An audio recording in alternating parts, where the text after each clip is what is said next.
Hello and welcome to For Action Takers Only. Tonight I got Spiro Kambitsis. He's a small business owner here in Katy. He owns Artistic Impression Tattoos. It's been open since 2010. Does excellent work. He's an excellent artist. I'm going to bring him on in. Hey, how you doing? What's going on, Spiro? How you doing? I'm doing well. Thank you for having me.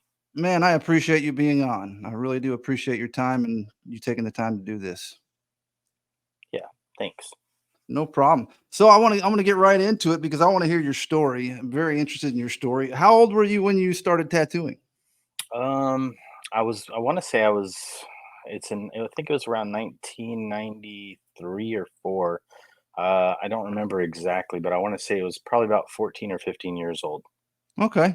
So what got you in? I mean, obviously you started drawing probably at a young age. What artists inspired you?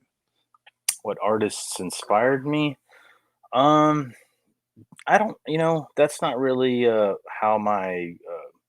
that's not really how everything started as far as tattooing goes. No? No, what would probably inspired me though, I would say was because I was born in the late 70s. I kind of grew up in the 80s and 90s. So the Saturday morning cartoon generation is really what inspired me. Okay. The Ninja Turtles, the Transformers, all the cartoons you'd see back in those days. That's actually that stuff is actually what still inspires me today. Okay. You love that cartoony stuff? Yeah. Yeah. That's so all right, how did you get into tattooing? Did you have any tattoo artists out there that were doing it that inspired you also at the time? And how long had you been tattooing? How long have you been tattooing now? Well, let's see. Now I think I've been tattooing for about 30 years. Uh, this year will be about 30 years. But um, at the time when I started tattooing wasn't very prominent at all. It was still in the late 90s, it was going through a phase that um, basically it was coming out. It just is what I would consider it was just coming out of the out into mainstream, but nobody knew it yet at that time. It didn't really prominently come out until like you started seeing it on TV and stuff. But those years from when I was about, like I said, about 14 or 15 on through when you would actually see it on Ink Master, those were actually the years that I started and started developing my tattooing. Um, so yeah. So how did you actually get into it? I know Um, it's something okay. easy. Well, it's a little bit of a story. I'll try to keep it as short and sweet as possible, but I grew up pretty poor. I grew up from I didn't have a whole lot when I grew up, so drawing was one of those things that I was able to do to kind of express myself. I mean, anybody, even poor people back in the day, had a pencil and a paper. Had Mhm. something to, yeah, even if it was a napkin and a pen. I mean, that there was always something there to do. So that's kind of how I found that. And by finding that, I would say that I I uh, I ended up. So here's where the story starts. So my parents actually, when I was a kid, they pretty much were homeless, and they ended up finding an homeless shelter out in like Richmond, Texas, and Uh-huh. I- and so we ended up living in this homeless shelter for a year or two. Um, and when I ended up living there, I ended up going to school there, and they eventually got on their feet. And when they got on their feet, they went to move. However, I was already kind of established there at the school in that area. So, I befriended a lot of people there, and I befriended one of my best friends there, still one of my best friends still today. Um, and so I basically ended up moving with him, and he lived out in like Richmond, Texas. So I ended up living with him, going to school there. And then after that, his aunt and uncle were also living there in a house next to him, and Mhm. they were kind of a biker family, uncles into bikes, dad's into bikes and cars. So I had that kind of culture around me. So one day I ended up going over to their house, going over to the uncle and aunt's house, and I was sitting at the coffee table. And as I was sitting at the coffee table, I was sitting there, and I remember I was actually like trying to replicate a Danzig album, you know, Okay. the Little Demons or whatever. And I was just sitting there drawing, and this kind of skinnier kind of guy came in and started talking to them in the back of their house in their room. And he comes back out and he notices that I'm sitting there drawing, and this is a 15-year-old Spiro, right? Mhm. And he's like, "Hey man, what are you doing?" So he starts seeing, that I'm drawing stuff. So he saw that I already had a passion for it. He saw that I had an interest for it. And he himself would be who ended up becoming my mentor. So he actually talked to me and offered me a like an apprentice position, which Oh, back in the day, that's all you could get was like an apprentice. There was no going to a tattoo school. There was no I'm just gonna go do it on my own. I can buy everything. Like you had to actually know the people that had this stuff. It was a still very tightly knit industry. mhm. So, anyways, so he ended up opening a shop in Pleak because I get that one of his biker friends was like uh, a property owner there. That had a house there, and then right next to that house, and I know you'll know it, but if you go down 36 where that area is, there used to be an old gas station on the right hand side. Uh-huh. And so that gas station used to be owned by that property owner, and that was my mentor's friend. And so he rented that out to him for $100 a month, and it was almost like a little makeshift small house. Is what Huh. it was basically the inside of what the gas station would be, Okay. and that's actually where I learned how to tattoo. So the guy that rented the place, he started teaching you how to use the machines? No, my mentor rented the place from Oh, him. okay. Okay. They were all kinda like, like, again, like I said, they were a bunch of bikers. They had a bunch of friends, bike club friends, and they'd all go around there. It was like that biker lifestyle. So, Right. Well, I yep, know. See, I wanted to get into tattooing when I was younger too, and it's no, back then it was you couldn't find out anything. I mean, guys wouldn't tell you anything. You couldn't find out what kind of inks, or I mean, and most made their own inks. Most made their own machines, or you know, there was a lot of guys I know that couldn't tune their own machines. They would buy one, use it till it stopped working worth a shit, and then they'd throw it to the side and had to buy another one. yep, So very interesting times. mhm. So, what inspired you to start your own shop and become a business owner? Well, so let me just say this. So after that, I ended up working for him for about 5 years. I spent those 5 years learning as much as I could, just being a tattoo artist, just honing skills, and then after that, I eventually took a step and a roll into Houston because Houston would be the next stepping stone for me at that time. So I Mhm, ended up working for a lot of shops in Houston. I went down to like the Westheimer area, where like mhm, Studemont, Montrose areas. Worked through several shops over there. Then I even went up to like the Woodlands area. I worked down, I've pretty much worked almost every angle except for the east side of Houston. Uh, okay, my whole tattooing career as just being a tattooer. And then from there, I saw a lot of mistakes that business owners were making, and I saw a lot of things that I wanted to bring into a shop that I wanted to create. And knowing that and experiencing it as a tattoo artist, I was able to experience it from the artist's perspective. So and it's not to say most of my bosses were tattooers, but I did have a couple that were not, and it's okay if they aren't tattooers, but a lot of times they don't get some of the nuance of being a tattoo artist and how tattoo artists actually think, act, and operate. And mhm. so you have to kind of know those things to kind of help a business along. Because I will be honest, tattoo artists are some of the most frustrating and hard people to work with. I can imagine. I Yeah. can imagine. So, all right.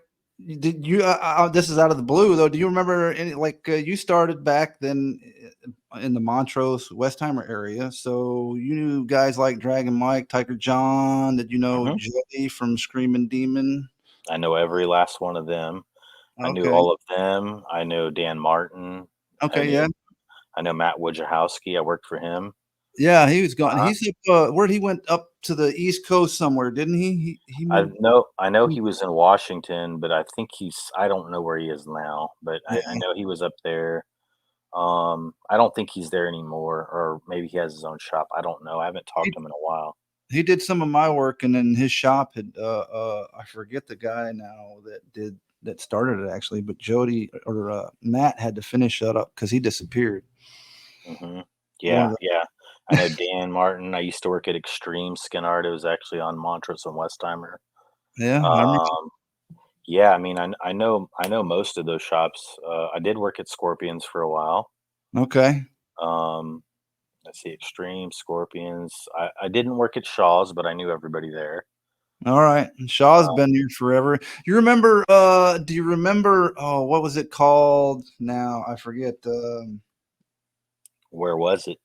It started on Westheimer, but then it moved to I-10. I-10 right there at Beltway 8. Before it That was that yeah, Belt. that John was it. Stuck, Yeah, old John Stuckey's. Stuckey. Yeah, Stuckey's. I remember them. Yep. Yeah. They're Okay. right. Yeah, right at the Beltway. Yep. I Hmm. remember them. Um, yeah. Let me put it this way: when I started tattooing, there was maybe 10 shops in Houston of the Right. whole Houston surrounding areas, and now there's over probably 3 or 400. Yeah, I know. I think about that too. Is it? Yeah, when I first started getting tattooed, that there was, oh, you had to go down to Montrose Westheimer. Pretty much was where they were all at. So Yeah, yeah, I remember being a kid, and so Shaw's opened up in 1977, and I was born in '78. So I guess that's just how I think about it. And I remember being a kid, passing it because I guess I had family or something over there, right there down right where Shaw's is, and we'd pass it, and I saw it. I'd see this, the tattoo sign all lit up, right, and I used to look at it and kind of be curious about it, but it never really drew me in. never Um, dawned on you that you'd be doing that, huh? no, no, no, not at all. All right. So, being a tattoo artist and starting a tattoo shop in Katy, Texas, I know you. I think were you the first one out here in Katy, Texas? How did you navigate the challenges and hard times you encountered through that opening up Uh, a shop and I believe, I'm trying to think. I want to say I don't know for sure, but I want to say the first shop here was where was right there. I could be wrong, but I want to say it was right there on Mason Road, right next to the Q Bar. It, okay. it Yeah. used to be so it used to be called Wicked Ink, Mhm. and then Okay, now I remember. yeah, and then it was called, I think it was Firebird. Mhm. So Firebird was owned by Drew. Firebird is still around, and they're still in Katy. They're still there, kicking strong. So they're over at Katy Fort Bend Road and I-10 now. Oh, okay. Because I was wondering he was on Park Road for a little while, and then I was wondering Yeah, what happened to that place. yeah, yeah. He moved finally away from Park Road, which is good for him. Okay. He actually is over there on the freeway, which I'm glad. He's in a better spot now. Better location. But yeah, yeah. Is And is that then is that the new one by the In-N-Out burger down there? yeah, no, no, no, it's across from it. Okay, There's another shop called Family Tattoo, I think it is, right next to it, but okay, right directly across from him, across the freeway, that's where Drew's shop is, Firebird. So okay. you know where mine is. Mine's at Yes. 10 and West Green, and between West Green and Fry. But let's see. So when Firebird moved, then another shop ended up being there at Mason Road, and now it's a different shop as well. Okay. So, and then now let me see, Just a lot. there's at least 3 or 4 other ones, and then that's not counting a couple that are like kind of almost nail salonish, Mhm. or they're in like little salon parks where they're just like an individual tattooing. Oh, okay. So yeah, I want to say we were the second ones there initially, but I would probably say we are the most dominant there. Yeah, most definitely. Yeah. I mean, you're the one that sticks out and that I remember, and it's like, 'cause, Katy didn't have tattoo shops, and you never really thought it would be out here. People weren't into it out here. Like you said, it was, frowned upon for a long time until the TV shows, right? That changed Correct. everything. Mhm. So, how do you adjust from, being an artist to becoming a business owner? How do you manage both roles? Does that get pretty difficult? It can be very difficult. What I've had to learn is that I need to, instead of going full speed ahead with every client, I kind of select clients, and I probably do maybe a third of what I'm capable of tattooing. So I tattoo about a third of the clients that I would normally tattoo, and then that kind of gives me chance because being a tattoo artist, if you're just strictly a tattoo artist and all you're doing is tattooing, it takes up so much time Mm, and dedication to do just that one task. However, if you're a business owner, you need time for that. And then you also have to adjust depending on your lifestyle, obviously. But if you have kids, I used to miss all those things as a tattoo artist, working for other people that, especially art business owners that don't understand what like putting your family first comes. Uh, mhm. I missed a lot of like little, um, where little Christmas plays and all this little meaningful stuff. I missed a lot of that, especially with my son, my older son. Okay. But now because I'm a business owner and I have a little bit more freedom, I do still love to tattoo. So like I said, I still tattoo selectively and kind of work on less projects, but I spend the rest of my time with my family. I take my kids, to whatever they need to go to, or I'd spend time with my wife, or just I try to make a big balance between all of it. That's really ultimately what it comes down to. That's good, and they say in business too, a true business will start running itself, and you should be able to step out of it, and it should still be able to go. Yeah, So, yeah, it does. I have to give a lot of credit to my wife because my wife's pretty much a very like business savvy person. yeah, She's ran several businesses, so she also is the back. I would say she's definitely the backbone of my business. yeah. I No, would say that's I'm more of the guy you see in the front, or I greet people and I make people happy with tattoos, but mhm. she truly runs it. So, I gotta ask you then, were you married when you started the business? Were you already married? Yes, I was married when I started it. We pretty much started it together. She knew it was one of my dreams, and she actually helped make that happen. That's what I was gonna ask. How so she was encouraging, she helped you start it, obviously, so she was encouraging, and that's awesome. Yeah, That always helps. So, yeah, absolutely. go ahead. No, no, go ahead, go ahead. All right, I was gonna go, how do you approach building and maintaining positive relationships with your, clients? What steps you to take to ensure their trust and gain their trust? Um, I mean, there's different things you can do. I'd probably say the first thing you need to really consider is you need to be experienced enough that you remain kind of calm. Your energy's calm. You don't give off nervous vibes, so Mhm, to speak. I mean, I would probably say it's the same thing. Like if you're around a dog you don't know, you don't want to give off some weird, crazy vibe because then the dog picks up on it and they pick up on that energy, and then they're like, I don't know about this. And that mhm, truly, whether it's spoken of or not, that truly does happen. So with my clients, I guide them. I work with them each individually. I talk to them. I interview them. I try to get as much information from them. We have a consultation, but that consultation's it can be pretty vigorous. It can be like a 15-minute thing if it's something small, but if it's something that's really in depth, I try to get really deep into what their mind is. And so I pretty much I would like to say that like I guess the reason people probably would trust me is because I work with them and I do more for them than most tattoo artists are willing to do.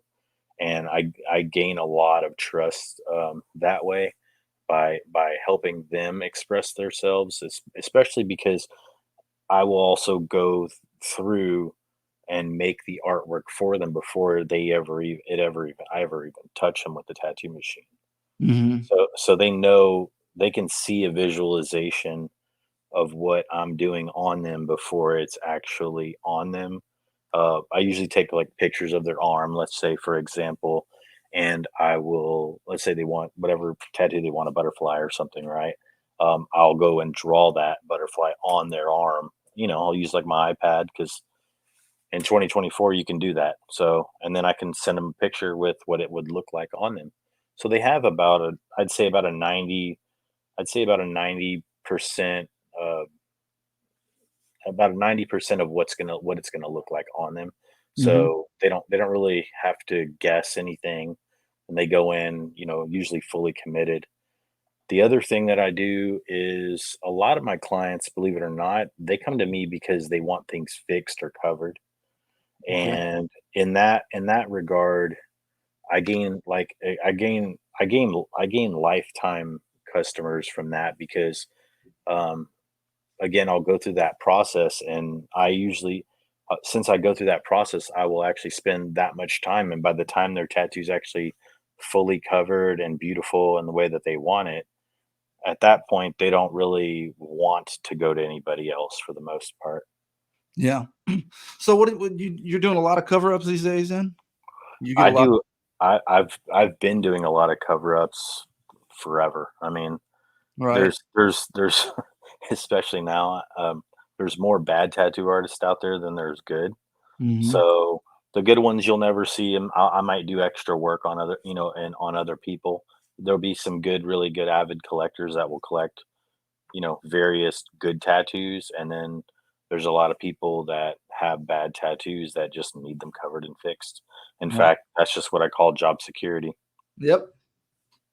All right. So, in your opinion, what are some key qualities or skills that a successful tattoo shop owner should possess?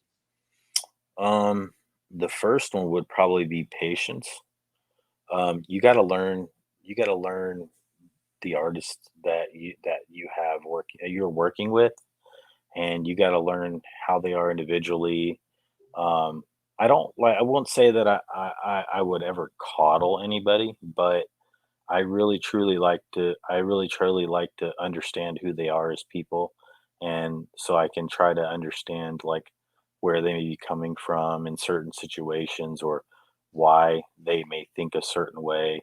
I don't expect people to be robots. I try to let them just do their thing at the shop, but we do have some ground rules, and as long as those ground rules are met, which they're pretty basic, um, everybody there at the shop, I mean, it's just a smooth running shop. Everybody kind of does their thing, but also kind of we kind of integrate into with each other as far as like just talking here and there, and then getting ideas from each other, and then we kind of look at each other's stuff and kind of try our best to inspire each other, really.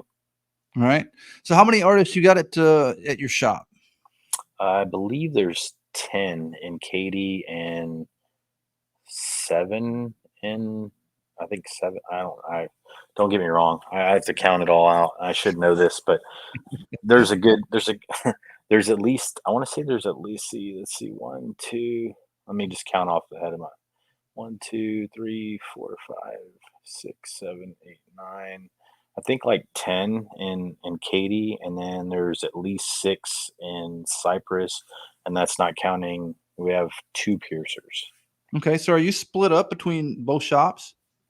I am not. I work at Katy. Just in I case. Yeah. When we opened Cypress, I was over there. So another, glorious thing about being a business owner, you have to wear a lot of hats. So I just, I'm where I need to be. I'm always where I need to be, and with the help of our manager, with my wife and me, between us three, most things get taken care of. Like, we just kind of juggling everything while it's going on. I was going to ask, do you have a team? I mean, you have to, if you have two shops, and Yeah, yeah, we definitely have a team. Okay, good deal. So let me now you've talked about this. You've already touched on this one a little bit. Have you noticed any significant changes or trends in the tattoo industry over the years? Um, as far as changes in styles go, always changing. Trends come and go. Um, you'd probably know this from getting tattooed a long time ago. I mean, some of the most there are some tattoos that are gonna always remain like popular, like for instance, like maybe a rose or a Hmm. skull or some Yeah. pretty like generic things that everybody knows or thinks about when they get tattoos. They're also obviously I would say things that people will get that just come and go trends. I don't know if you remember like barcode tattoos were a thing. Oh yeah. I mean, there, tribal was a thing. I mean, Yeah. I mean, whether it's a good or bad barbed wire, like I mean, there's tons of things that were like these trends kind of come and go. People now or at least in the last like 5-10 years are like blacking out their entire arm and then putting white tattoos over it. Like Yeah, I've been seeing that. So that's yeah, a new thing, huh? well, it's not the new thing, but it was. I mean, at this point, I just kind of I hate to say it, but like I just worry about what's going on a local level and what's locally going on around me. I leave all the latest and greatest stuff up to like the newer artists that are at the shop. I just talk to them and they kind of say, "Oh, this is going on or that's going on," or you know, um, right now I think right now there's a big push for like anime tattoos. You know, Okay. anime Yeah. tattoos are big, and then especially like with the newer generations of tattoo artists, a lot of them are all into anime because that's what they grew up with. Right. So that's where you're seeing a lot of like anime tattoos now. All right. Did you ever get into like realism? The realism Uh, tattoos, and what do you think about those? And over the how do they stand the test of time? That's what I um, I mean, every tattoo artist is gonna have their opinion about that. right. My opinion is, I personally like. Just to be positive here. Like I like the fact that somebody would try to attempt to do a realistic tattoo. Mhm. However, I don't personally do them. I know I can do them, but I personally don't do them just because I don't like putting that much effort into a tattoo that's not going to last. And that's where a tattoo artist. I'll probably get heat for that, but I mean, there are tattoo artists that do great, beautiful, realistic tattoos, but they also use a lot of effects and lenses and camera different camera effects to make their tattoos look that amazing on Mm. top of they're already doing an amazing tattoo, but they try to do even more to it to sell it and as even more realistic tattoo. Um, but I personally don't like that because I don't think you're really being true to like you're I don't think it's really reflecting what your ability actually is. If you're using a camera to or you're And using software to enhance the tattoo design. yeah, I You know, agree with that. Yeah. I've seen too many tattoos look great, on an Instagram picture, and then when that person you happen to walk past the person at a convention, or they walk into your shop or something, you run into those people, and you see the tattoo that you remembered seeing, and it looks nothing like what it was sold to you as on Instagram. Right. I mean, it it's thing people change over their skin changes over time. So that's always, it's just I always wondered about that. And it's just like hey, it looks great. Yeah, like you say, the photos will look great. And when they're new, they probably look awesome. But it's like, well, will it stand the test of time? It was always Yeah, yeah. I mean, I tend to like to do illustrative tattoos because they have lines in them, and you can have an argument about whether or not a tattoo needs lines. I don't really think they do, but I like the way they look. Mhm. They're more solid, they're more graphic. They look like they hold better. They do hold better. I have tattoos on my wife that I did like when I first met her. I want to say like over like over 30 years, and they still look fine Mm. because they have nice strong lines in them. Yeah. Well, I like the lines. I like the I mean, I grew up with the old school stuff. There wasn't really all it was just, some more realistic stuff was starting to come out, but I still saw the old school stuff, and that's what I liked. I mean, and like I always liked the old oriental style stuff. Hmm. The Yeah. Asian work, that's been my and I've always loved that. And it's just like, wow, when I saw tattoos like that, it was just like, yes. Yeah, actually that's one of the first styles that I really liked a lot was like Japanese styles. I grew up obviously, uh, I have the same, pretty close to the same interests with you as far as how a tattoo should look. I do like those styles better, those older styles better, because to me they look like tattoos, and when you look at them, you can look at them from across the room and see what they are. You're not going, "Hey, let me see your arm," and let me really like hone in on it. You can see it, like it's there. It Right. slaps you in the face right when you see it. Right. So that's the kind of tattooing that I like as well. So over the years, did you ever catch yourself, hey, diving, I'm going to go after this little fad, and or did you stay true to? I'm just going to stick to what I like to do. I'm going to stay true to this. I'm not chasing like tribal. I'm not chasing the new turning everybody black and doing white lines and Well, so let me back up for a minute. I started tattooing initially, like when what I told you earlier about kind of how I grew up. So Mhm. my first initial reason for tattooing uh, wasn't to be a tattooer. It was for survival. It was to make a living. Right, So when my mentor got with me and asked me about wanting to learn to tattoo, I wasn't looking at it like, oh, this is going to be a great thing for me and I can be an artist now finally. I didn't even think that actually at that age. I was thinking I can make a couple bucks. Like okay. maybe I can do this, I can make a couple bucks. And that's what happened. He kind of got me started, and then he was like, finally got one of his friends and like, hey man, sit down. He's gonna tattoo you. Spiro's gonna tattoo you. He's gonna put a skull on your arm right there. And the prospect of the bike club or whatever was like, okay. So he just sat there and let me tattoo him. All He right. just that's what I practiced on right there. So That was your first tattoo? mhm, The very first one. All yeah, right. yeah. And How did it so go? it was horrible. It was How absolutely. are your nerves? I was nervous, but it was horrible. It was absolutely horrible. Right? It was like like a skull with fangs, something that I used to draw when I was in junior high, and I was like, this. It seemed at the time to be more comfortable for me, but yeah, it was just horrible. But it was a good experience. It humbles me. So when I see a new tattoo artist going through those same first shakes, I'm able to understand it better. So Right. yeah, for sure, for So sure. you got real nervous. Were you shaking when you were doing Abs- it? Absolutely. Okay. 100%. Like there's nothing that's gonna teach you how to tattoo but doing it. Like Right.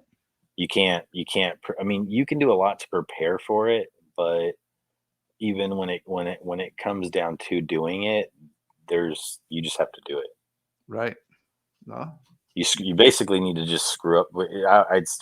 I think what we do as tattoo mentors is try to minimize that process of screwing people up, Mm. but it will happen. So Well, that brings me okay, do you mentor other people now, or do you take on apprentices? I have, and I probably still will, but right now I'm not, just because I have too much to do right now. The apprentices are great. It's great to have apprentices, but you truly have to spend a lot of time with them. And that's something that I just don't think is held very sacred these days, except for in few select situations. Most Mhm. people, and I talk to a lot of the tattoo industry, via Facebook groups and all that stuff. And, you know, they have certain reasons why they didn't go through traditional apprenticeships. And then I get that too. But I see where they're coming from, but I also see why it's important to have a traditional apprenticeship. Right. Yeah, I don't knock guys. I mean, there's some great artists out there that haven't done that, but I don't think they started off great. No. So, all right. How do you maintain a good work-life balance? You touched on it a little bit. You make time for yourself now, but how was it in the beginning? How was it, say a few years ago? When did you start giving yourself some work-life balance? Well, first when we first opened the shop, it was me and one other guy. We probably worked 70, 80 hours a week in the same location that we're at now. It wasn't as built out. It was built out like very basic. Um, and it's grown over the years. Um, and I just worked.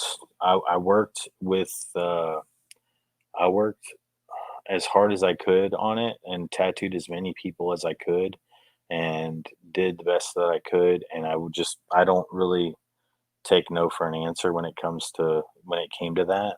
I know in some of your questions you were asking a similar question. I forget what it was.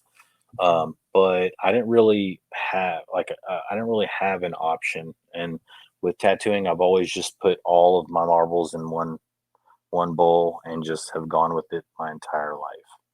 Right. Well, Um, no, you were saying that when you were coming up that, hey, this kind of was how it worked, and I was in a rough spot, and this was survival. So, yeah, mhm. Yeah, so that same um, in that same way, I was able to. I just even now to this day, and even during when the shop first opened, I just I just will not let it die.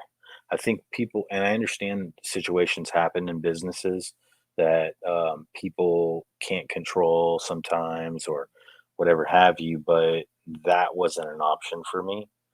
And so I wasn't going to let it die.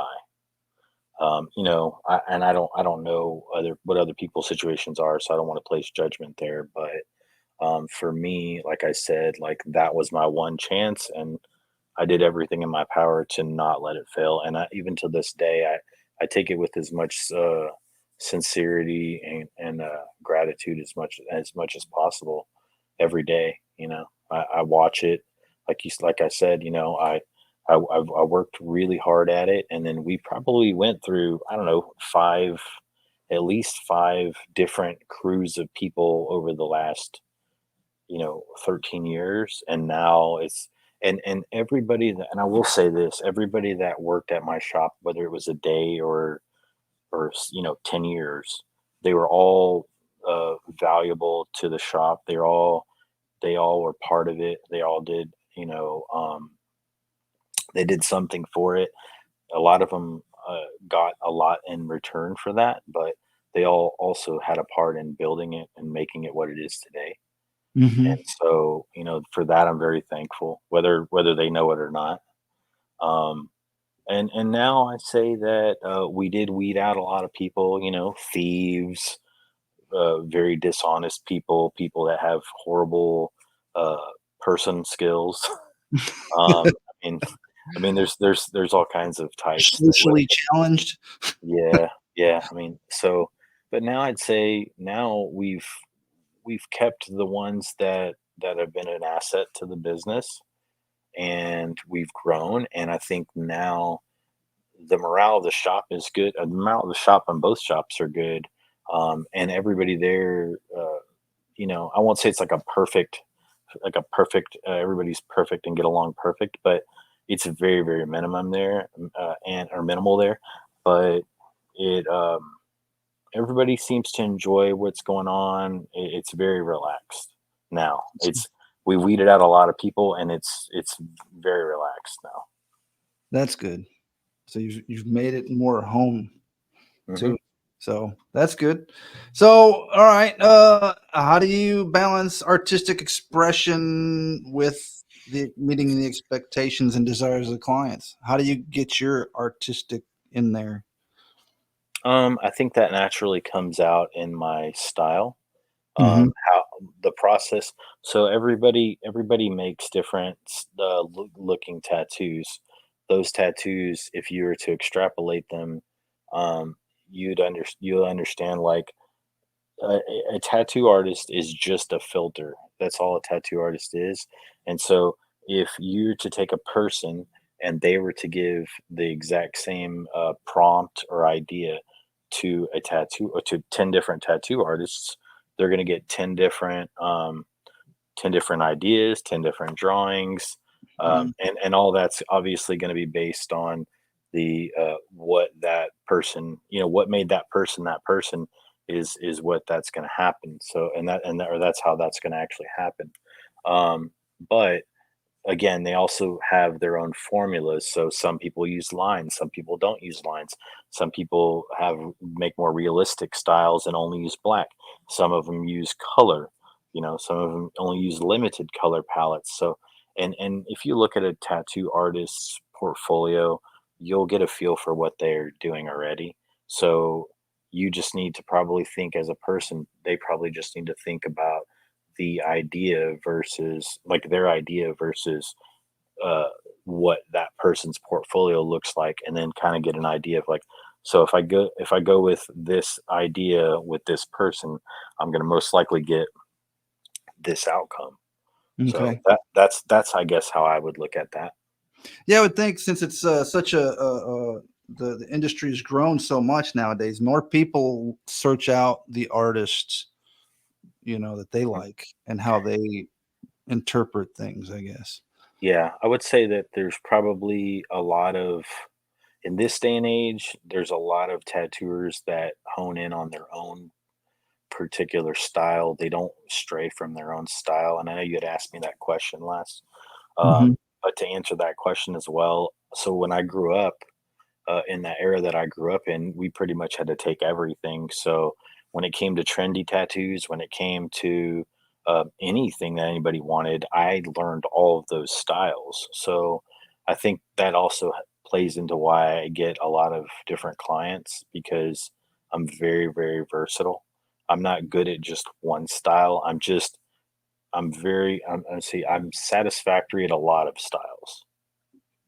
You Okay. know what I mean? Like, I have the one that I have, like, my color illustrative stuff that I like to do, Mhm. but I can do almost all of it, so I can do almost all of it to a satisfactory level, and for me, that's good. So that to me, would bring bread on the table like it used to, so that's where I'm coming from. Have you taken any of your art outside of tattooing? You done anything outside of tattooing with it? Sold any drawings? You sell anything, or have you done anything for businesses or anything like that? Since you've done illustrative stuff, do you ever get Yeah. approached in that area? Say, hey man, will you come like do my windows? Or something like that. You get people approaching you. Yeah, I get that pretty frequently. I don't always have the time for it, but yes, I have. I've designed shirts. I've designed once somebody had me design like I don't know if you know what a rash guard is, but for jiu-jitsu, there's like an undergarment that's like a Okay. almost like a Under Armour. All Uh, right. he wanted well, actually, two of those people wanted some some designs on some of that stuff with like my style of stuff on it. So I drew that stuff for them. I've done paintings. I've sold paintings. I would say that I would say because I've spent most of my time trying to make a living at tattooing, that I didn't spend as much time trying to just do more like art for myself.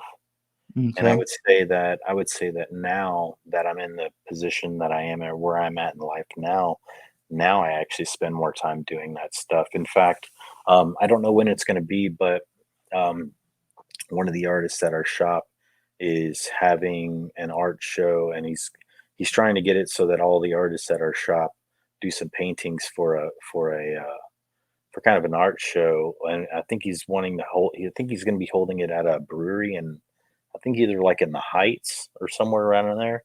Okay. so that I don't know the whole details of it just yet because I'm not putting it on. He is, and Mhm.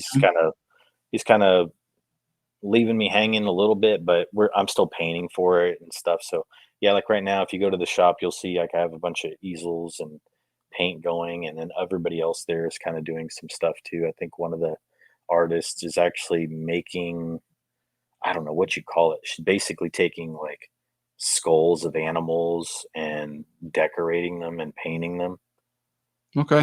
almost to kind of make like artistic, like oddity looking kind of things Yeah. out I've of it. s yeah, I've seen some, gluing the rhinestones and the stones all over them, the animal skulls, yes. Seen different Yeah, stuff. yeah, so whenever that happens, yeah, I'll definitely have some paintings there.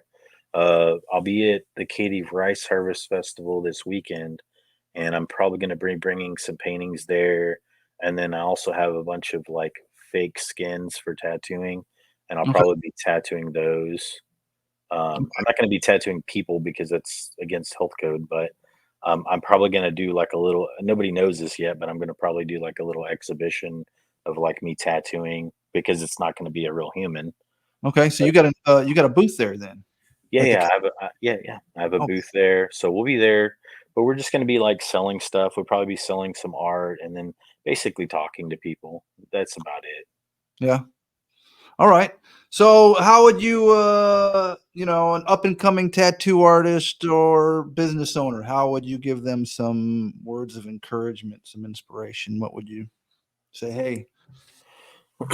Well, for an up and coming tattoo artist, I would say, um, to probably work on artwork first. Um, not to make this a long thing, but the phrase tattoo artist implies tattooing and artist. So I like to think of it that way. So there's a technical side to tattooing. That's what you'd learn in an apprenticeship, right? How Mhm. to build machines, how to build things. You know, the technical sides of applying tattoos. Then there's the art side, which most of that you should try to get done on your own. So that's usually the reason why I say that people need to do that first. You want to make sure that you're artistically sound for the most part. You don't have to be like a master at anything, but you definitely need to have some beginning skill to Mhm. start. Okay. You and then that's what a person that's going to want to learn how to tattoo. They definitely need that, especially if they're going to get an apprenticeship. You want to be able to impress a person you want to teach or you want to learn from. So, you know, I would definitely say that. As far as a person opening any business, even the tattoo business or any business, Mhm. I think people need the biggest misconception I think is that people think it's easy and they think that anybody can do it. And this isn't a rant, but I mean I've had several tattoo artists that have worked for me, like literally leave and go open a shop down the street, which is okay. I don't have a problem with that at all. But when I see the flaws in their business model, I see that they didn't do their homework on what it actually takes and how much hard work it takes. You can't be a full time tattoo artist and a business owner and have a life and have an art life. Like you just can't. And you know, when I see that, I see them having a lot of hard times there, and I don't know Yeah. what else to say about that. But to anybody that wants to open a business, I would definitely just say, just be passionate about it. I'd say really what you need to do is lay out a good business model and have like three times the amount of money you think it's going to take to open it. There you go. Right? Yeah. Yeah, Because I yeah. mean, you really have to sacrifice everything. No, like you say, a lot of people are just, "Oh, I can start working for myself, make my own schedule. It'll be great." Yeah, yeah. I mean, and then again, it's not a knock on anybody, but I mean, there are artists that did that are that even work at our shop that they did the whole private studio thing. They did the whole I'm just going to work for myself. I'm going to run my own stuff, and it doesn't work. That business model doesn't work either. Like unless you're like truly dedicated to doing it. like 24/7, eventually you'll run out of people to tattoo. Eventually you'll run out of things to do. And I mean, artists, we need to be around other people. We need to be, being in 100% solitude all the time is not good. Right. It's good. It is good, but it isn't good 100% of the time. No, we're social beings. We got to be around others. Correct. So, all right, last question, and you kind of it's not on here, but how? I mean, tattooing isn't like a super, it's like not always booming, is it? So, how did you stay in business for 10 years? You're bound to have some down times where maybe not a lot of clients coming in. How did you manage through those times? Were you able to have enough save to keep the shop open? You said you're not a quitter, and you kept that shop going. So, did you have some struggles through there? I would be lying to you if I said I did have struggles. I actually haven't had any struggles. Again, I think our business model is really good, and we did not have any struggles. We really didn't have. The only time that we had struggles was when the government told us that we had to be closed for COVID. Okay. And that lasted about a whole 2 weeks, and then I had people at our shop, saying, "Hey, man, I got kids to feed." So we just opened, like, Good but deal. honestly, like, I tried to comply even though I was pretty against it, I tried to give it the good, try to be a good citizen and not get anybody sick and not do anything to hurt anybody, but when you start seeing dentists drill into people's mouths during COVID, it's like, "This is over. This is a charade." Exactly. I mean, come on. Yeah, there's certain things. Yeah, some people just aren't able to see that. You Yeah, know. so to answer your question, really, there hasn't been any slow times. I would say it's been the slowest now. It's been the slowest after this long, and I don't think it's because I don't think the industry has slowed down. I think what's happened, and I would say most people would probably agree with me that have been in this industry, is that there's an explosion of tattoo artists now. And so Hmm. now there's more options for people to go and get a tattoo. I think the amount of people that wanna get tattooed is still there, Right. even in these economically hard times, but I would say the economics now, and I'm just speaking for us in our area, right? I'm not speaking across the country. I've talked to several artists, and but what I do think is there might be a little bit. There should be some of it is because of the economic situation right now. But in our area, what's happening is there's more tattoo artists tattooing, and so people have a lot more options to go to. Hmm. I won't say that we're dead. I would say we're still pretty good, but I would say our numbers are lower than they usually are around this time. And so that's what I would say we're at now. But I mean, everybody's okay. Everybody's eating. We're doing okay. What's going to happen is eventually it's either going to stay like this until more people, after the next couple years, more people get tattoos, or or some of these tattoo artists and tattoo shops start closing down Hmm. because they're not making enough.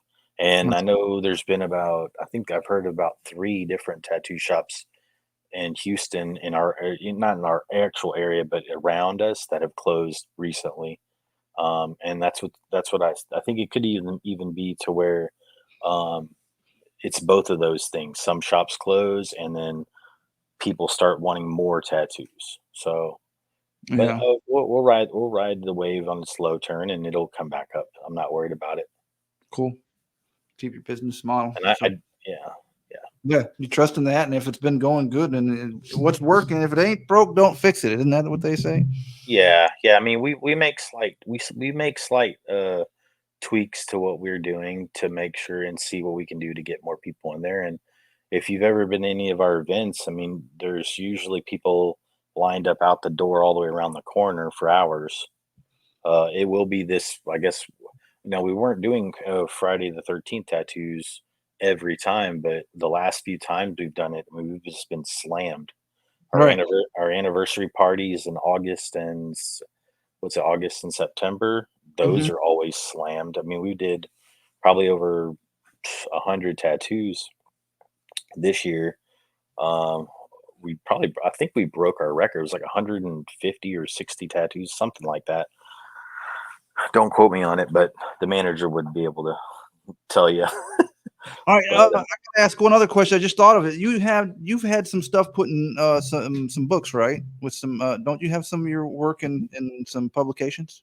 yeah, there's some tattoo books that were made a while back. Probably, let me see, when is it?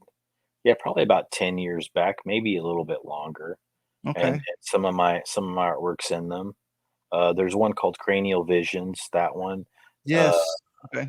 that one has like a quite a few like some little. It's basically like it's basically like a coffee table book, and it has like a bunch of like tattoo art in there. Has Okay. tattoos, tattoo art, paintings, or whatever, but it's all based on skulls. And I did an etching, and I did some paintings and stuff, and I submitted them, and they were put in there.